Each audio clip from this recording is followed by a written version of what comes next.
EU is ASEAN's second largest foreign investor and third largest trading partner. Together, we represent over 1 billion people in 37 countries. So, our partnership is a major force with great potential to tackle global challenges like climate change, digital transition, and free and fair trade. The Indo-Pacific is a region of growth and opportunity, and as a strategic partners, we are strong advocates for multilateralism and the international rules-based order.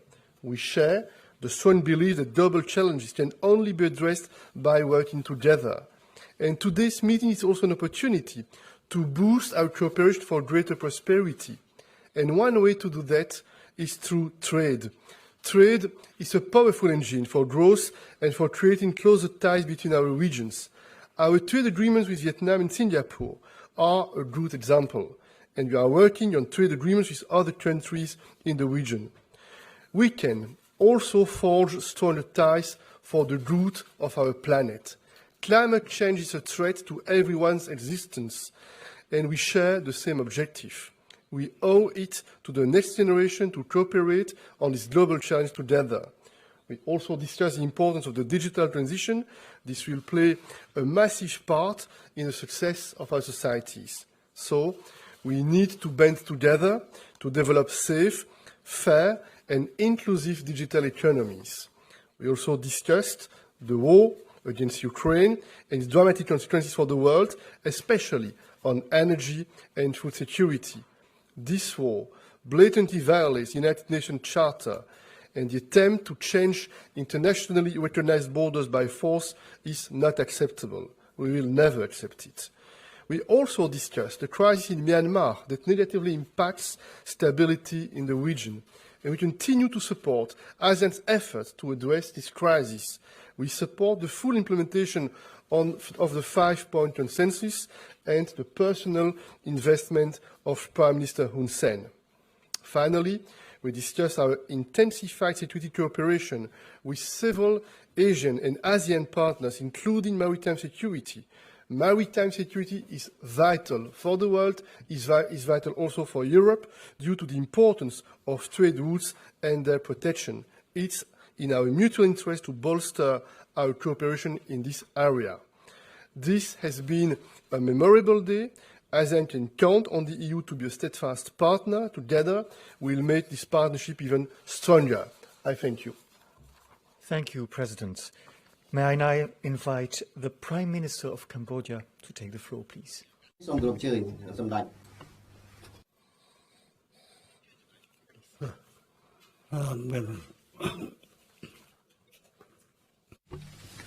Excellency, Madam, ladies and gentlemen, I want to start. I raise my agreement to what Excellency Michael has been raising. For me, I start by warmly welcome to all to take part in the press conference today. Today marks a very special moment for our partnership with the successful and fruitful organization of the ASEAN-EU Commemorative Summit. I would like to share the optimism and confidence as expressed by His Charles Michel and Her Excellency Ursula von der Leyen regarding the positive advancements of relations between our two regions, and to express that my belief that our cooperation will be further deepened and become more comprehensive with mutual benefit. I am very delighted with our open, frank, and constructive dialogue on a wide range of topics that are relevant and significant to our region.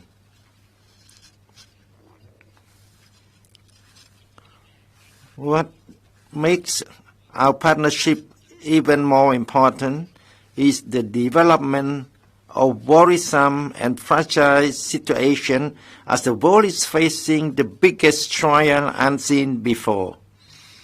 For instance, geopolitical rivalry between superpowers have shaken international order and threatened stability, peace, and prosperity amid the escalation of armed conflict and war facing our two regions. On the war in Ukraine, we reaffirm our firm position on the respect for sovereignty, territorial integrity, and political independence, and we object the annexation and the threat or use of force against a sovereign state. We underline the importance of immediate cessation of hostilities and the enabling of a conducive environment for a peaceful settlement of dispute in order to pave the way for rapid, safe, and unhindered access to humanitarian assistance for victims who are most in need.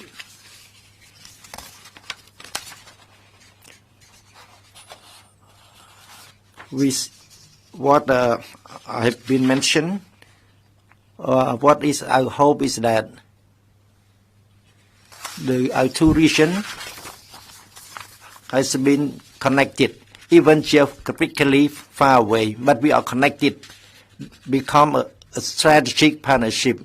And what is the main goal that we can find in our meeting is the free trade agreement between ASEAN and EU, the two regions. That work has need to be done as quick as possible. Thank you for your attention. Thank you, Prime Minister.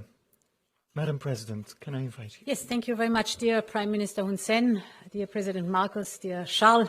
Ladies and gentlemen, we had an excellent summit today with our ASEAN partners. Quite a special summit too, indeed, because it marks 45 years of relations between us, and it's a perfect occasion just to open a new chapter in our partnership. We are what you just said and called strategic partners. We stand behind this term. What stands behind this term is the reality of two regions that have so much in common, despite being a world apart. We are the two most successful regional integration projects in the world. We share the same unyielding commitment to multilateralism and the international rule of law. That means the same rules for all, whether big or small, and we both want to relegate the notion of spheres of influence to the past, where it belongs.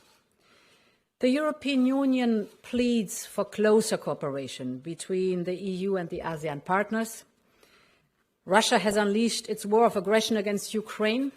War has returned to the European continent, and it is clear that this is not solely a European problem, but the world is feeling the brutal shockwaves of this war on food prices, on energy security. And all this is a stark reminder that today, in this world of interdependencies, there is no such thing as a European problem or an Asian problem either. All the challenges we face today are of global nature and therefore affect all of us. You, ASEAN, know what is at stake, and therefore we are very grateful that you have signed the Treaty of Amity and Cooperation with Ukraine. We very much welcome that. The more acute global challenges are, the stronger our partnership must be. And today, we indeed discussed several strands of work to reinforce this partnership. The first one is energy. We want together to accelerate with our partners the clean energy revolution. So today we launched a Just Energy Transition Partnership with Vietnam, for example, similar to the one we have with Indonesia. And we have also decided to start an EU-ASEAN new energy dialogue, because we all know renewable energy is not only good for our climate, but it is also homegrown and therefore creates independence and security of supply. Second point is trade. A lot has been said on trade. We want to trade more with each other. We already are each other's third largest trading partners. Our free trade agreements with Vietnam and Singapore are delivering. That's impressive. So the European Union wants to conclude more such agreements with ASEAN countries, and our ultimate goal would be to negotiate a region-to-region free trade agreement. And my third and last point is on infrastructure. Because our energy and trade cooperation will only reach its full potential if it is underpinned by the right infrastructure, today, Team Europe put forward a 10 billion euros investment package under Global Gateway. And let me end, Prime Minister Hun Sen, by thanking you for your excellent chairmanship this year. I am now looking forward to working with Indonesia under its chairmanship of ASEAN in 2023. We have behind us over 4 decades of partnership, and we will continue championing peace, stability and prosperity together. Thank you very much. Thank you, Madam President. May I invite the President of the Philippines to take the floor, please? Excellencies, ladies and gentlemen, good afternoon. We had an extraordinary opportunity today to collectively look back on our shared successes and to exchange views about our prospects for the future. We looked back on ASEAN-EU achievements, most recently the signing of the ASEAN-EU Comprehensive Air Transport Agreement that was signed last October, and the adoption of the Plan of Action to implement the ASEAN-EU's Strategic Partnership for 2023 to 2027.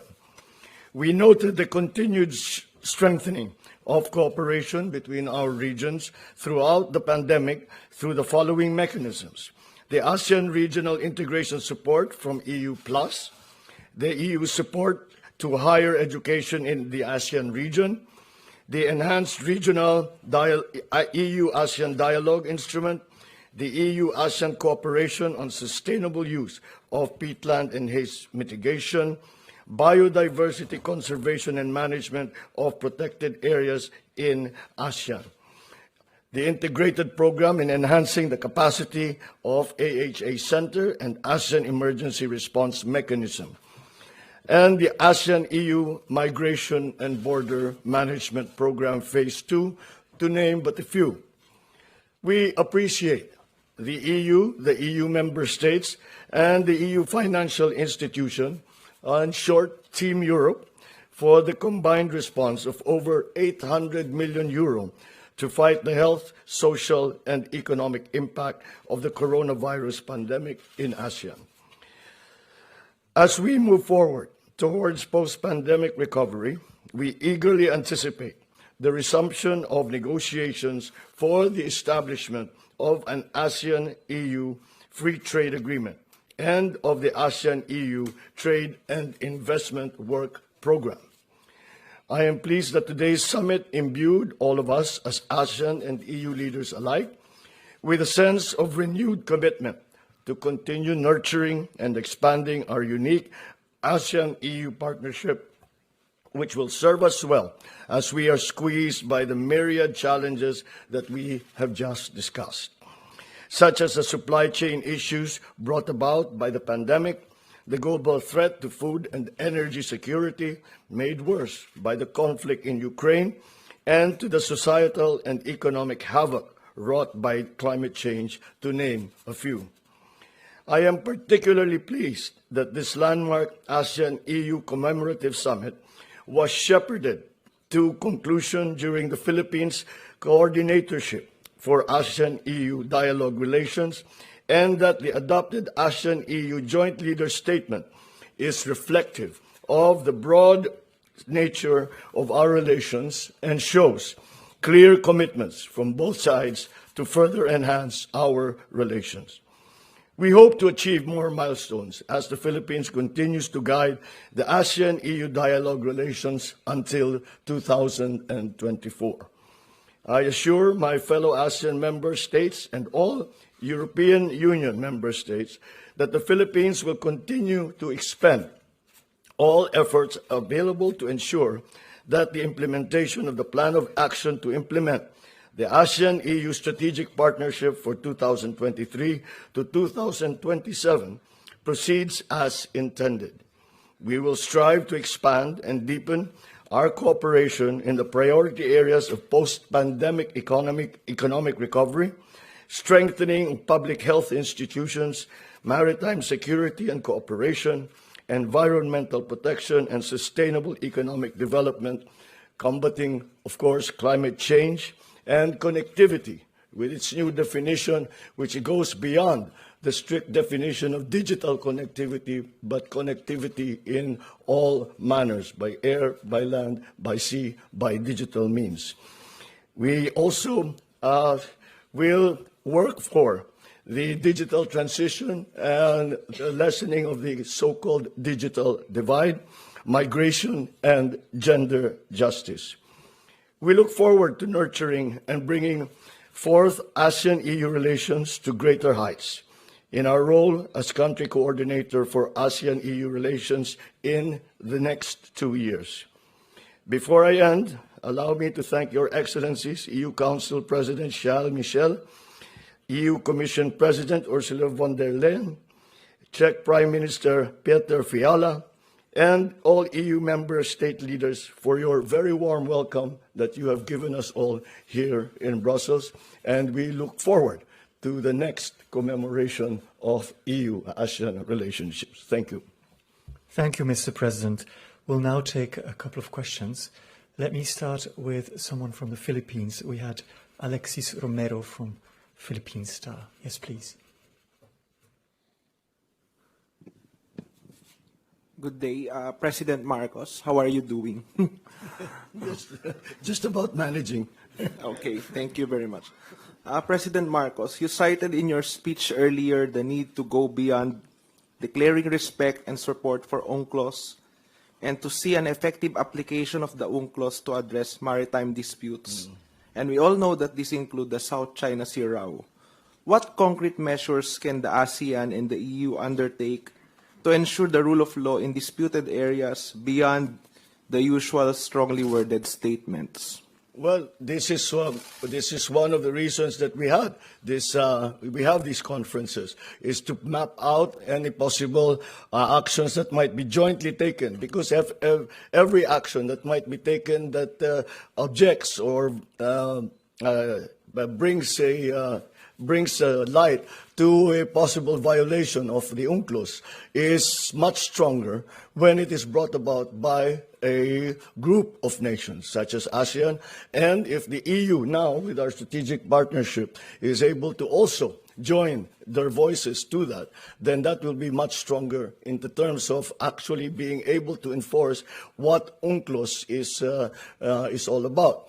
Their commitment, by the EU's commitment, which is found in the joint declaration, the EU's commitment to even the doctrine of the DOC, the doctrine of behaviors in the South China Sea, is already a very, very big step for us in the Philippines, for example, and for all the countries around the South China Sea. That we now have the support, a strategic support from not only the member countries of EU, but of EU itself. Now, because EU and ASEAN together comprise the largest, most well-organized regional aggregations, then that will be a very, very strong position to be able to negotiate, even individually for the Philippines, or jointly with ASEAN, or even with the EU, as perhaps as a third party, for us to take action and to negotiate further these difficulties that we are all having to face with the problems in terms of territoriality in the South China Sea. Thank you. Yeah. We have another question. Rosie Birchard, yes, from Channel News Asia, please. Thank you very much. Rosie Burchard reporting for Channel News Asia, CNA. To President Marcos and Prime Minister Hun Sen, the EU has announced this 10 billion euros of infrastructure investments. Now that is just a drop in the ocean really when you compare it to what the Asian Development Bank estimates is needed in terms of investment to keep up levels of growth in ASEAN. What would you have liked to see? Would you like to see more? Can you give us some insights into that? And to Presidents Michel and von der Leyen, we heard a lot about a potential block-to-block free trade agreement there. Now, I believe that's still pretty far off. What are the biggest barriers in your eyes? Is it Myanmar? Is it about climate policies from the ASEAN side? What do you think needs to happen to be able to get there? Thank you very much. Go ahead. Well, I think the one who can best answer that will be the donor of the 10 billion euro, and we would like to ask them how they would want us to use their hard-earned money when it comes to ASEAN. So perhaps President Michel. No, maybe I will try to answer both questions. First of all, we are absolutely determined to upgrade the level of our ambition in terms of a strategic partnership with the ASEAN countries. This is very clear. And this is also very important to take into account the fact that the EU is mobilizing money in order to make very tangible the bilateral partnerships we have with each of the ASEAN, the members of this ASEAN organization, each of the ASEAN countries. And this is an important signal that we want to send to the leaders, but also to the people in that region. Point one. Maybe with a smile, another information that I had the occasion to share yesterday with some of the ASEAN colleagues. Sometimes it could happen, we have some difficulties within the EU to be on the same page. Sometimes we have divisions, we have difficult questions, we have difficult topics. But one thing is absolutely certain. When we have on the agenda of the European Council our relationship with ASEAN, spontaneously, immediately, the 27 member states, we are all on the same page. We are absolutely motivated to strengthen the ties. We have exactly the same assessment. We think this is a strategic importance for all of us to develop and to make more tangible this partnership with that region. And this is a transition to the second part of your question, the trade agreements. You know, this is a general debate across the EU.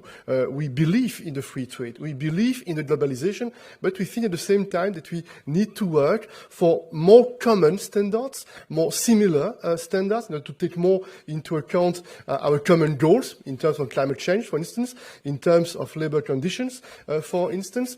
And it's very good that we have demonstrated that it's possible with some of the countries of ASEAN to have free trade agreements, and we can observe that this is very positive on both sides. It's delivering concrete and tangible results in terms of increase of the volume of the economic exchanges between those countries and the EU. And this was told by the President of the Commission. It's not a secret that we have also exploratory tours with some other ASEAN countries in order to identify how we can try to make some progress and maybe to launch negotiations in the following months or in the near future.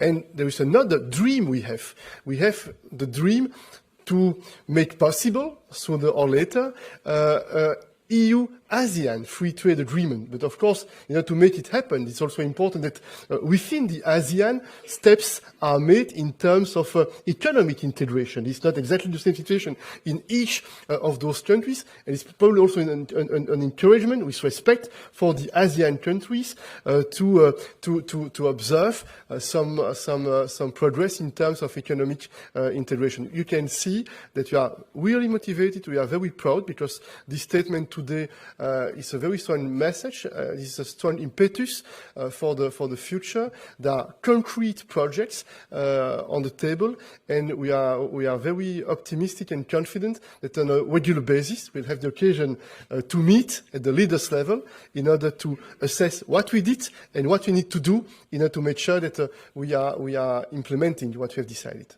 If I might just add something, it is remarkable actually to see during our meetings how, despite the marked differences between EU member states and ASEAN member states, that it is remarkable that we identify the same priorities as EU together as ASEAN does, as the EU seems to also have the same priorities. And those are in the areas that we spoke about: environmental protection, sustainable economic development, combating climate change, connectivity, cybersecurity, digital transition, migration, gender justice. So it is, as I said, it is just an indication and a manifestation of how global we have actually become.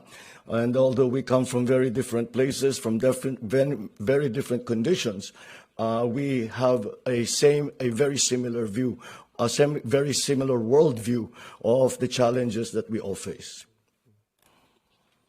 Perhaps you want to say first? Yeah, go ahead. I would like to add, please put on the earphone. I would like to add the response from Charles Michel and Excellency Marcos. Our point is that ASEAN not just to wait, not always waiting for the help from EU, but we need to see the complementarily the economy of the two regions. It's true that European countries are more advanced, but Europe and ASEAN is not just a place to receive only assistance from Europe. In this situation, that ASEAN and Europe agree together to have the free trade agreement together. We don't want our people to remain poor and then remain preferential treatment from EU. We would like to want free trade agreement between the two blocks. What you mentioned, whether there is any obstacle with the problem of Myanmar, we should not put politics to hinder the free trade agreement. At the opening speech, the speech of President of Indonesia mentioned already, the partnership needs to be equal. Cannot use the law from one side to apply on the other. We need that the two parties need to be equal to implement the quickest possible, not just to base on the situation of Myanmar and any country and then allow it to disturb our efforts with the establishment of the free trade agreement between the two blocs. In reality, for human rights, in relation to this and that issue, I would like also to add whether EU sign agreement with how many countries in ASEAN and about human rights over there. Not everything are the same, but we have common point. Target the goal to be connected between the two regions, the economy that is complement to each other.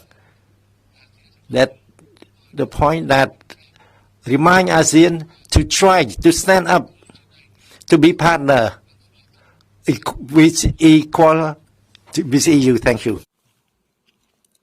Madam President. Yeah, indeed, you are right. Global Gateway is a much bigger program, 300 billion for investment worldwide. And there are different regions with different needs. The advantage with ASEAN is that we're meeting a highly developed economy. And therefore, the investment is not only the crucial point, but as this is public investment. For us, it's important to have these infrastructure projects. And by infrastructure, I'm not only speaking about old-fashioned infrastructure terminology, but in the sense that President Marcos was describing. And what we need there is the incentive of the public sector as joint actions where it is needed, a conducive environment, for example, regulatory environment, the private sector, and the exchange of technology. And this is growing on 3 partnerships that we are developing together: the ASEAN-EU Green Transition Partnership, the ASEAN-EU Connectivity Partnership that starts this year, and the ASEAN-EU Energy Dialogue. And this is the overall concept. So you're right, the 10 billion are one part, but certainly not the whole picture of the way we address the projects. Now, what the region-to-region free trade agreement is concerned, we started to negotiate in 2007, and a few years after, it stopped. And then, for a while, nothing happened. And then, with the one or the other member country of ASEAN, we were able to develop a free trade agreement. Therefore, we have now building blocks. I would call it that name. It's much more mature. And this encourages, and I'm very pleased to listen to our guests, this encourages us to think in a broader spectrum for a region-to-region free trade agreement, as we have already experienced now with building blocks. It may be that, first of all, the one or the other free trade agreement with individual countries of the ASEAN is coming first, but we have no experience. The free trade agreements that are in place are delivering, so they show the success, and we have proven that we're able to match the different interests. Thank you. Yes, Finbar, please. Thank you very much. Finbar Birmingham with the Hong Kong newspaper, the South China Morning Post. A lot of talk about the things that you have in common, but just reading the joint statement, there certainly are some differences, particularly on Ukraine, where it says most members strongly condemned the war in Ukraine and stressed it is causing immense human suffering. To Prime Minister Hun Sen, President Marcos, could you explain why it isn't all members that are condemning the war in Ukraine? Just a follow-up question. ASEAN is often portrayed as a swing state between the big powers of the United States, China and Europe. I'm wondering from both of your perspectives whether you welcome the European Union to compete with the United States and China, or whether indeed you do see it in that way. Thank you very much.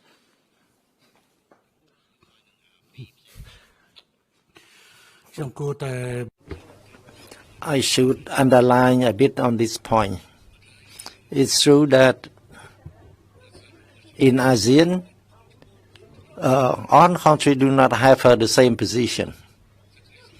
The decision at the UN, some countries vote support, some vote abstention. For Cambodia,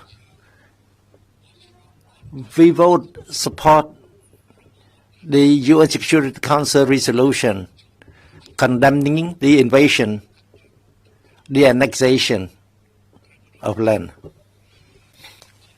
And as ASEAN chair, we also coordinate to issue the statement on the dialogue or ceasefire between Russia and Ukraine. We do not agree with the aggression, the use of force, or the annexation of land. This position, we are not only the one who support, but we co-sponsor that UN Security Council resolution at the UN. And they should the position. And with Ukraine issue, Cambodia also make decision already in order to send the deminer trainer with Japan, working with Japan, to have the Ukraine deminer, provide them training. And we also accept 15 Ukraine in January to come and then we train in destroying mine and in the humanitarian assistance.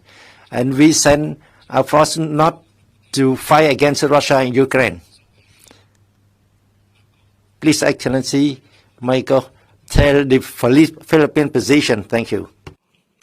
Perhaps I should answer the second part of your question about the competition between the United States and China, and if it's that what we want. Believe me, we would rather not have these tensions in our part of the world. That is the last thing that we would like.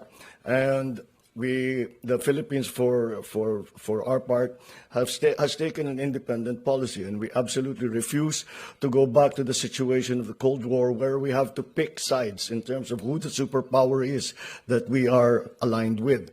What we say is that, to be put it very simply, is that in the Philippines, our foreign policy is the policy for peace and for the national interest.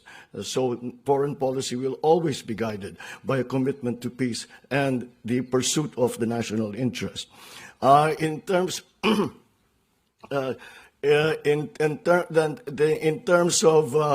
that competition, as I said, we have to find, I think all of us, member states, especially in ASEAN, have to find our own way. However, I think I would not be overstepping by saying that we agree, in the sense that we are committed to the idea that the future of the Asia-Pacific region should be decided by Asia-Pacific countries and not any other power outside of our area. Thank you. We have one more question, I believe. Yes, from Nestor Corrales, please. Also from the Philippine Daily Inquirer. Yes. Good afternoon, Mr. President Marcos. What has been the EU's response to your call to concretize the loss and damage concept in relation to climate financing, and what measures can be done to ensure that major polluters will be made accountable? It's this very tricky question, and I brought it up simply to illustrate that EU has in fact been at the forefront in the kind of shall we say compensation for climate change. And however, the issue of damage and loss is still, although it is a big step forward that we all now accept, both developing and developed countries now accept the concept of damage and loss, the actual number is very, very hard to determine. And beyond that, even if we are able to quantify the damage and loss, you say it's $100 million, whatever the number is, what do we do with that number? Who do we go to? Who pays the bulk of it?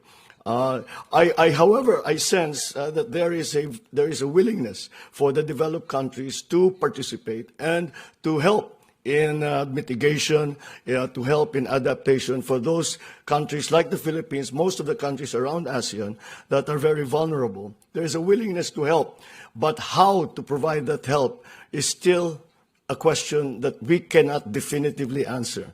That is why a lot of work has to be done, and I have brought it up with the EU, and I've said that this is an important issue, especially for the Philippines and for many, many other countries. But again, it's the work that we have ahead of us to be able to come to some kind of agreement as to what damage and loss actually means, and how will the compensation for that damage and loss be made. And for my part, I think until we are able to determine that, I think we should think of what we can do in the future. And that, I think, has great potential to be put into effect in the short term rather than in the very long term. Thank you. Thank you for joining us for this